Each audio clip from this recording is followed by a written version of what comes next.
Alright guys, we're back. Alright, I got all my bellies trimmed up.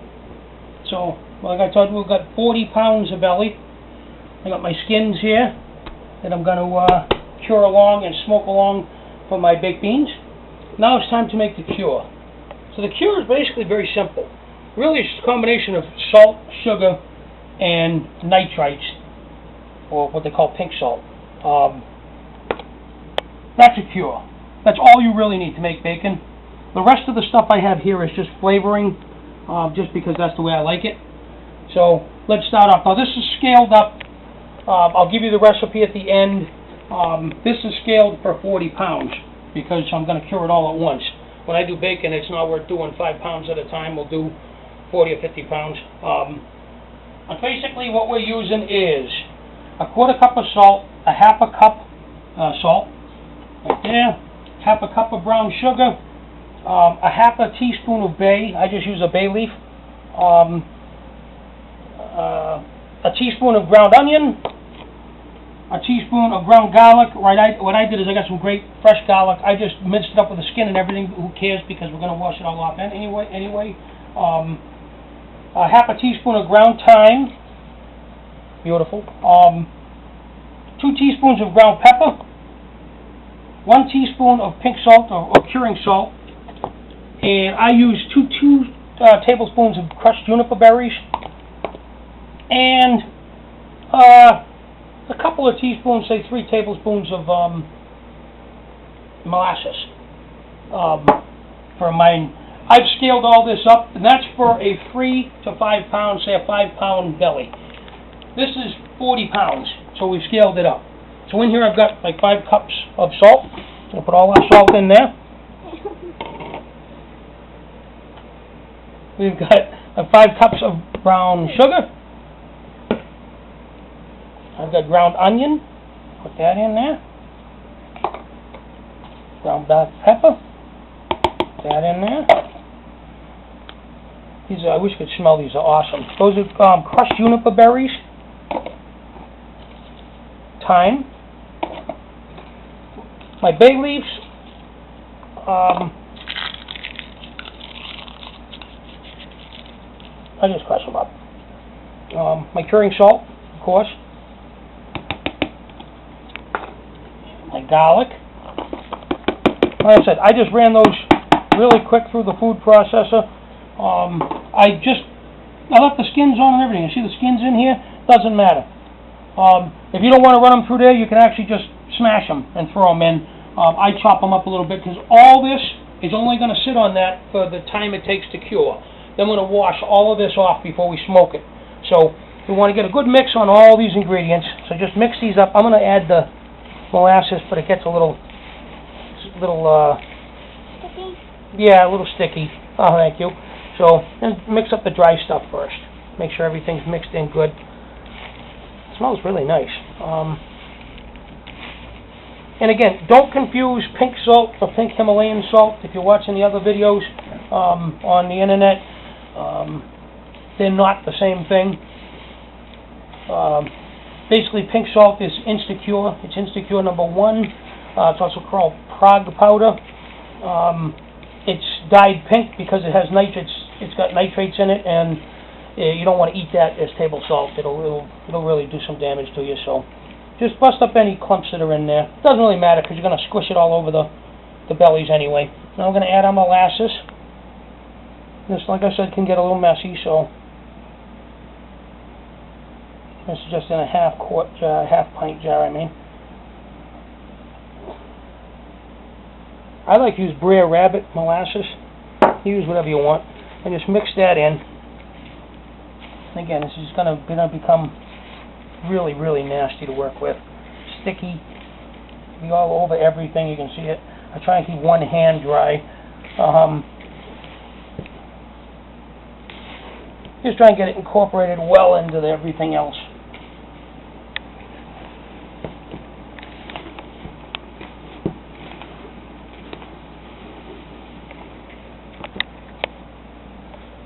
See, it'll stick to my hands here.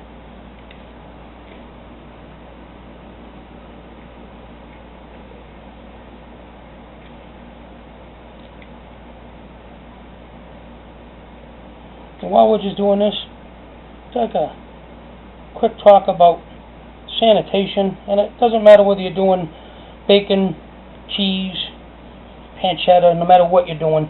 Sanitation is important. So before I do any of this, I wash my hands. Then what I'll do is I use, and I'll show it to you in a minute, I use a product called Star San. It's a sanitizer. It's in that spray bottle right there on the table.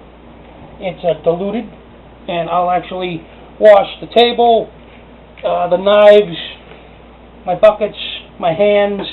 I wash everything in that Star San, and that'll keep everything nice and sanitary. Let's try and get it all. But you get the idea. Mix this up nice. You're going to get a little dirty, and that's part of the fun.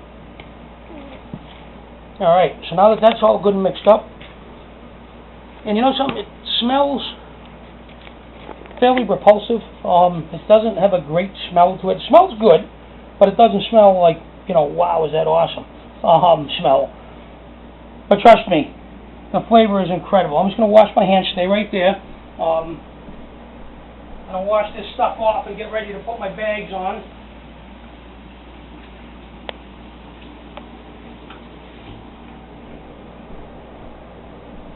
Alright, I'm back. Okay, so we've got bags. These, believe it or not, came from the dollar store. You get, I think, this size 3 for $1. You get, I got this at Walmart, but you can get this size, this giant one. I think this is a 10-gallon. You get that, they're like 4 for $7. I mean, they're not cheap. This will hold a 20-pound pork belly. I'm going to stuff these. I got some of these smaller ones. I thought I had 2 of these left, but I only had 1. So I got these from my mother and father. What we're going to do is we're going to take them. I'm going to stick the pork bellies into these bags. Let me get rid of these containers. And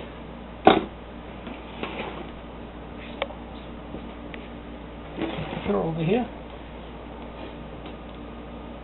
Alright, so I'm going to just open this bag up, try without breaking it. Alright. This knife out of the way. Alright, so here I got one belly that's cut into 3 pieces. So I'm going to put a couple of the bellies in here. And go right in that, like this. Alright. Put a couple of those in. Just do them side by side if you can. Like that, right? Then we're going to take some of this pure. Again, I can use about 50% of this for this batch. I need the other 50% for the other batch that I got. I got another 20-pound belly here. Alright, so a couple of handfuls of that in there. You want to rub this stuff all over this. Get it down into the ends, the edges, every little tiny little crack and crevice. Really, really, really spend some time massage it. Remember I was talking about those meat folds? You want to make sure that this is massaged into any of those folds, because this is what's going to keep your stuff from going bad on you. Then what I'm going to do is I'm going to flip these over. Just a little easier if you work inside the bag. Well, it might not be easier, but it's a little cleaner. Yeah, right? And then just take all the stuff that's left and flip it back over there. Coat both sides really good. And just massage it right into all, see the little folds? Get it right into those little folds. Get it into the ends. Then just take all the extra from this one and kick it to the back one. And then flip the front one over. Alright. And then pull some of it back over here. Massage that right into those folds. Right into the ends. Get it massaged in there good. I'm going to put one more handful here. And I'm going to take a couple of these skins.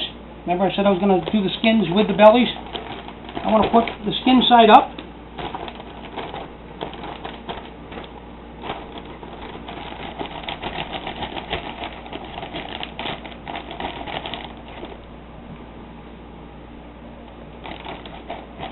Size it right on there. And then I'm going to take another skin. And put the skin side up again. And size it right in. And then, should I step down? I'm going to seal this bag up.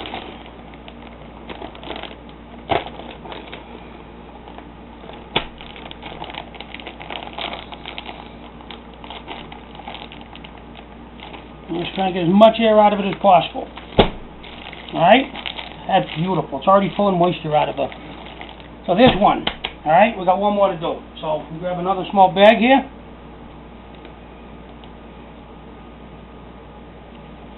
Okay. Open that up. Here's our third piece of belly, and if you notice, look at the edge of that. It's got that bacon look to it already. You know what I mean? At this point, it's uncured, so it is still basically just plain old pork belly. Let's get some cure on there. Size it right in. Get it on the ends. Get it all over. Flip her over.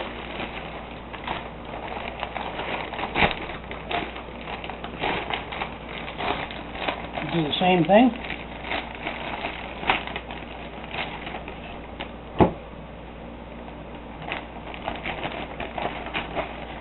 And just step that one in there. Now, again, throw another skin in there. And this one actually had a tremendous amount of meat left on it.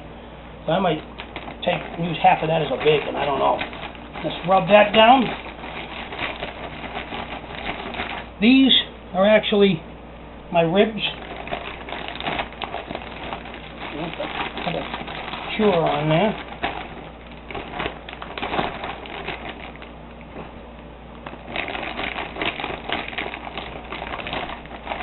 Yeah, you get it. Get it all over there. And what this is going to do, believe it or not, let's stick that right on the bottom. Okay, now let's seal this bag up.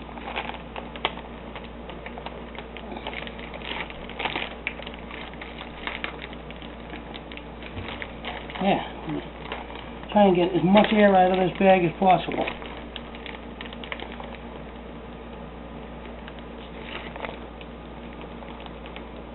There. Beautiful. Now, what this curing, see it already working. You can see the moisture on the bag. The salt and the other stuff is going to start pulling all the moisture, wicking all the moisture out of this meat. And that's what the cure is going to be. Now we're going to take these, put them in the refrigerator. Every day, you're going to take this and flip it over. Every day. You take it, flip it over. Every day for 7 to 10 days. You'll notice it'll get, you look at, see how squishy it is? When we take it out, it'll be firm. You're like pushing on that,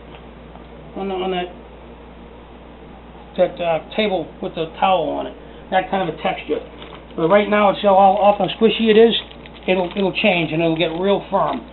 So it's going to sit in there, and then we'll come back in about 10 days. We'll wash it, wash all the seasonings off of this. We'll sit it on a rack and let it form what they call a pellicle, which is a thin, tacky film. It'll feel sticky. You put it in your fridge overnight, it'll form a pellicle. Then we can put it in and smoke it. I smoke mine with apple wood for 6 or 8 hours. We're going to smoke the bacons and the skins. Then we'll take them out, we'll sit them in the freezer, and then I've got a slicer, we'll slice them up, and I'll show you where we're going to go from there.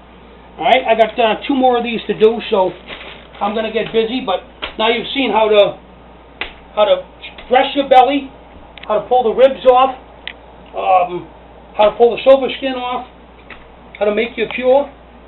You've seen how to package them, and we'll cure them, and then we'll take the next step. I'll see you guys in about 10 days. Alright, bye.